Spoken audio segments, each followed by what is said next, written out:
एक तरफ पिता के लिए बेटे का फर्ज और दूसरी तरफ पार्टी के लिए जिम्मेदारी, दोनों बखूबी निभा रहे हैं। चिराग पासवान इस वक्त हमारे साथ हैं। ये बताइए, आज का दिन काफ़ी टफ है, कारण आज 10वीं है और उनको फिर से याद किया जा रहा है। नहीं, बिल्कुल, दिन तो मेरे लिए रोज़ ही टफ़ हैं। जहाँ एक तरफ पिताजी को याद करता हूँ, तो वहीं दूसरी तरफ दुःख भी होता है इस बात से कि उन्हीं के साथी, उन्हीं के सहयोगी जब उनके बारे में, उनकी पार्टी के बारे में ऐसे अपमानजनक शब्दों का इस्तेमाल करते हैं, वोट कटवा कहते हैं, तो ये द्वंद तो मेरा, ये लड़ाई मेरी दोनों तरफ चल रही है। पिताजी को याद करके भी या उनको जिस तरीके से उन्हीं के सहयोगी आज याद कर रहे हैं, दोनों तरफ से दिल तो दुखता ही है। लेकिन ये जो वोट कटवा का बयान है, ये बीजेपी के नेता दे रहे हैं, तो इससे और ज़्यादा दुख होता है। बिल्कुल, बिल्कुल, किसके दबाव में दे रहे हैं मैं ये जानता हूँ। आवाज़ आपकी हो बट शब्द किसके हैं मैं ये भी जानता हूँ। पर इसका मतलब ये नहीं कि आप अपने व्यक्तिगत संबंधों को भूल जाएँ किसी को संतुष्ट करने के लिए।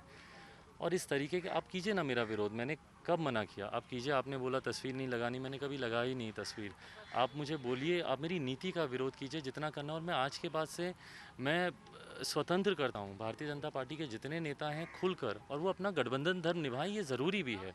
मैंने भी सीखा है उनसे कि आपने अगर एक बार किसी का साथ दिया तो उसके बाद आपने उसके साथ को छोड़ा नहीं, है बहुत अच्छी बात है, वो अपना लेकिन गठबंधन ये जो धर्म आपका निभाएं। संकल्प है, ये फिर कैसे पूरा होगा? कैसे आप मुख्यमंत्री नीतीश कुमार को उनके गद्दी से हटाएंगे, अगर बीजेपी उनके साथ रही तो?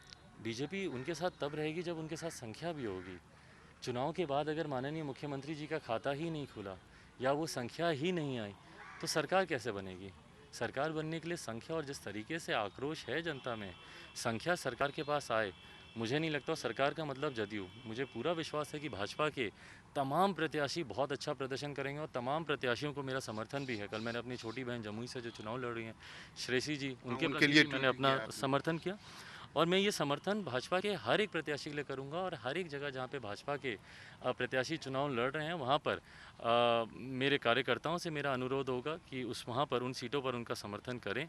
बस उन सीटों को छोड़कर जहाँ पे 5 सीटें ऐसी भी हैं जो हाँ, भाजपा 5 के सीटें सामने, पर बीजेपी के सामने हाँ आपने अपना उम्मीदवार हम लोग उतारा है। फ्रेंडली फाइट में हैं, बस उन सीटों को छोड़कर भाजपा के हर एक प्रत्याशी को जिताने में लोजपा की एक अहम भूमिका रहेगी। और मेरा विश्वास है कि भाजपा को अधिकांश सीटें जितनी वो लड़ रहे हैं उसमें उनका स्ट्राइक रेट बहुत अच्छा रहेगा, पर उतना ही बुरा strike rate Janata Dal United का रहेगा। और चुनाव परिणामों के पश्चात भाजपा के नेतृत्व में भाजपा लोजपा सरकार बनेगी। लेकिन जो बीजेपी के तमाम आला नेता हैं, चाहे गृह मंत्री हों, सबका बयान आ रहा है कि अगर सीटें बीजेपी को कम भी आई तो भी मुख्यमंत्री हमारे नीतीश कुमार ही नहीं, वो होंगे। कह रहे हैं कि अगर सीटें जदयू को कम भी आईं तो भी मुख्यमंत्री नीतीश कुमार ही होंगे।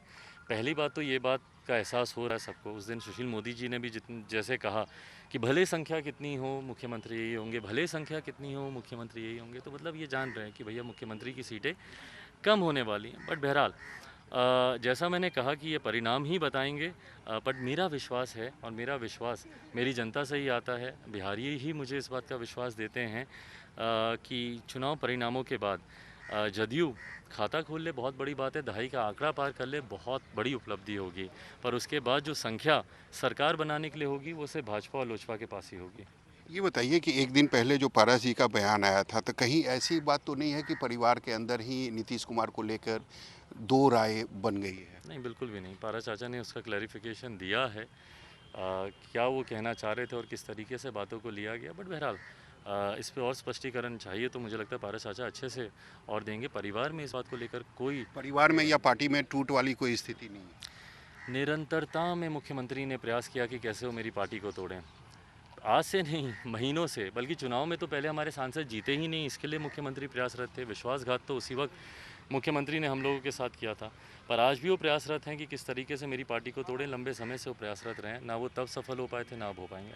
ये कंफर्म है कि इस बार यानी कि 2020 में मुख्यमंत्री नीतीश कुमार नहीं बनेंगे? 100% कन्फर्म है ये, 100%।